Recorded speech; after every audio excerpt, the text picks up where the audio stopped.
Sound check, 1, 2. This is the 217 Recovery Podcast with Corey Winfield, Ryan Beckman, and Chris Goss. March 12th, 2020. Welcome to the 217 Recovery Podcast. My name is Corey Winfield. Chris Goss is in Alaska. Somewhere close to that anyway. And Ryan and Dustin tonight are not on the 217 Recovery Podcast. They started their own podcast last night, but not their own podcast. Still part of 217 Recovery, kind of like Anna is with Broken and Beautiful. Their podcast is called Project Nation. And it was a project. And the things that Ryan had to deal with yesterday, surprised the guy's still awake right now. I think he was out. He had to chair an NA meeting tonight, and Dustin went with him. But they ran into a lot of technical difficulties. Tried to help him as much as I could. Told him, hey, if you need any more help, come holler at me, which they didn't. And I think out of respect for me, they wanted to let me sleep. And I know Ryan's a prideful person. He likes to try to figure things out on his own, by himself. So he kind of did. They ended up posting it under the 217 Recovery Podcast, which I told them, I was like, make sure you don't do this. And then he did. So it is what it is. You won't be able to find it now unless we switch it back over to the Project Nation podcast. But I think, we'll just chalk that up to experience. And, I had to start somewhere once. And I'm not the best podcaster, broadcaster in the world either. So, and neither is Ryan Seacrest. But, they had to start somewhere. And just the fact that they are willing to put it out there and willing to have people say, hey, man, that was horrible. Or, hey, man, I don't agree with you. Or, hey, man, you're not funny. Just to even have the courage to put their neck out there on the line like that, I think is huge. And that's what recovery is about. They're trying something new. And you can say, yeah, but Ryan's been on the podcast for a couple months now. But it's not like that. This is something new for him to take over as the host. Is something new for him. Dustin, it's something new for him. Obviously for him, he is, fresh pretty much out of rehab, out of treatment. And yeah, he's been to treatment before, but this is the first time he's been serious, I want to say, about it. And maybe he was serious in the past, but when you leave treatment and you don't go to a group of guys or a group of women that are serious about the recovery and they're going back into the same old game, or, in some counties here in Michigan, it's funded. You could get your sober living house paid for by Medicaid, and they'll pay for 3 months or 6 months. So when you go there, yeah, they tell you have to have a job, but you don't have to really worry about being thrown out on the street. I mean, maybe you do. My experience, the people who own the houses just like to get the money. They like to get them checks. And some of them out there, okay, maybe they'll work with you a little bit more, but at the end of the day, for them, it is a business. And that's just facts. Not saying they're bad for it. I'm just saying that is a business, and as long as they're getting their money, most of them probably don't care. But anyway, up here in northern Michigan, the counties will not, the Medicaid will not pay for you to live up here because they say there's no need for it or something, which is kind of silly, but whatever, man. So other organizations will kind of fund a person sometimes when they leave treatment to go to a sober living house. And that doesn't mean everybody's serious about it either. I've seen so many people come and go. And being a former manager of a sober living house, I've seen it all. And the position I'm in right now, I just can kind of sit back and it's not my job to say anything anymore. And that's something I kind of want to talk about today, is knowing your place and when it's time to, step up and help people out, and when it's time to just kind of not watch the world go by, but move forward with my own recovery. I'm at a point where, yeah, I want to help Dustin. I want to help Brian. I want to help Tyrone. I want to help Chris. I want to help everybody. But I don't want to lose sight of what's going on with me in my recovery and in my life. recovery does come first, and I have to make sure that I'm on top of my game with that. But it does get easier. I haven't had any cravings. I've had thoughts of drinking, and not even drinking, but just being buzzed. And that's happened a few times, but it was quickly,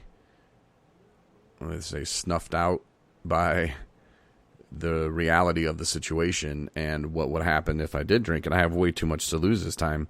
And I wake up every morning and I tell myself, I'm not drinking again. I don't actually say that every morning, but people say don't say it. I say I'm never drinking again. I'm not going to leave that door open. Life is too good for me right now. I've only been sober for coming up on 15 months, and this is the best life I have ever been living. And guess what? I don't own a home. I just got a newer car a few months ago, but things are just going so well right now that I know I'm not going to get the coronavirus. I can't. I read in my, maybe I could, but I read in my psychology class the other day that if you're a sociable person and if you're not a worrywart, if you're not stressed out, the chances of you being sick actually are less. And I'm like, well, I'm a sociable person, not really stressed out. Don't get too stressed out nowadays just because I've been through a lot worse. So, I'm just kind of like, okay, well, what could come at me that would make me just freak out? Not a lot. Not like stress-wise anyway. There are some situations that could happen that would be horrible, and I would be very sad or angry, scared, but it's nothing that's going to make me turn to drink. So knowing your place, though, is something that I think can mess with a lot of people. Either they want to be that guy or not be that guy. They want to be put in that situation, or they don't want anything to do with a certain situation, to where it could either be, helping somebody, it could be stepping up, it could be laying down the law, as they say. But you have to kind of know your place, in my opinion, because if you don't, then you don't really know what's going on. And not knowing your place can lead to that stress, that can lead to that, well, I don't really know. I'm not sure. What do I do? But if you go into it, for example, there's a guy that I know that did some work for some people, and then I guess was offered, hey man, you want the money today, or can we get it to you tomorrow? And he, oh wait, no. And money is such a funny, tricky subject too for some people, because it's like, no, I really don't want money, but you do want the money. You're just trying to play coy. I'm not sure if I'm using that correctly, but playing coy, like, oh, just keep it till tomorrow. Like, why? Give it to me now. Until you learn to speak up for yourself. And people in recovery, if we're not using our drugs, we're not sure how to deal with those situations. So a lot of times we just become shy, and we think, we're saying what we want the person to hear. And then it becomes an issue, because then the guy said, hey, the guy said, we'll pay you in a couple of days, or we'll pay you tomorrow is what he said, I guess. And then he didn't. And then so that leaves some resentments for the guy who could have had his money right then if he just would have spoke up and said, yeah, I'll take my money now, thanks. If he just would have done that, then he wouldn't be feeling the resentments. And I said that to him, and he said, yeah, but then they would have thought that I was a jerk, and that I was being demanding and I wanted the money. And so that's on them to think of that. That's on them to feel that. What are they thinking now, that you're a pushover? That they can keep your money for another week? And not that they did that, but they could. Who knows? And who cares what those other people think? And I explained it to him too, that if you would have just done that, if you'd have taken the money immediately and just said, yeah, it was offered. So yeah, you said you would do work for him. There was an agreement made. Yeah. Give me the money now. You wouldn't be worrying about this right now. And he kind of thought about it for a minute, and he said, yeah, you're right. And he said he was bad in those kind of situations, and that's cool that he realizes it. He knows his place.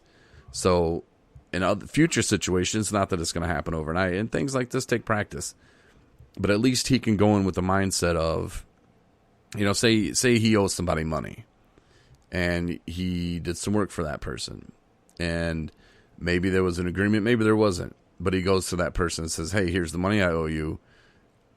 and already going with that mindset of, well, I charge $20 an hour and I work 3 hours, so whatever I was going to owe you, here's the money, but I'm going to take 60 back and here you go. And if he has a problem with it, then it's on him.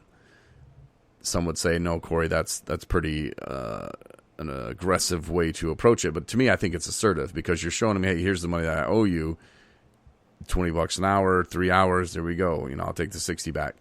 To me, that's assertive. Some might say, like I said, it's aggressive, but at least you're throwing it out there. And, he might come back with, oh, well, you're only worth $10 an hour. Okay, let's compromise. I'll take 40 back, or whatever. But at least you can go into it with that kind of mindset and that kind of situation when it happens again, if it happens again. But to know your place and to know your part in the situations and in life and in everyday relationships that you have with people, don't have expectations because you don't know what's going to happen. But if you can set your own boundaries, it really clears things up. And at least that's all in my opinion. I'm not a therapist. I'm not a doctor. I'm not a psychiatrist. I'm just a guy in recovery, like I said, with 15 months. And these are some things that I have learned along the way in ways that I've grown along the way.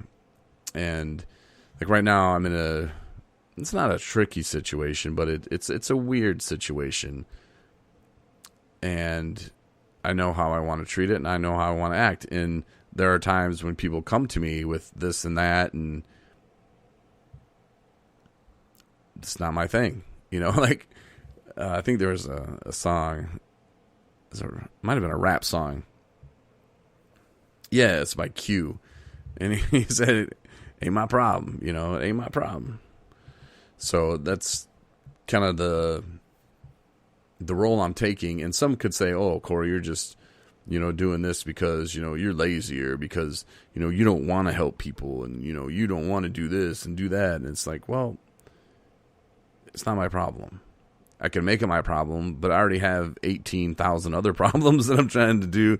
The recovery rides I got going on. I'm still waiting to hear back from the 501c3, see if that goes through. It should. They got their money.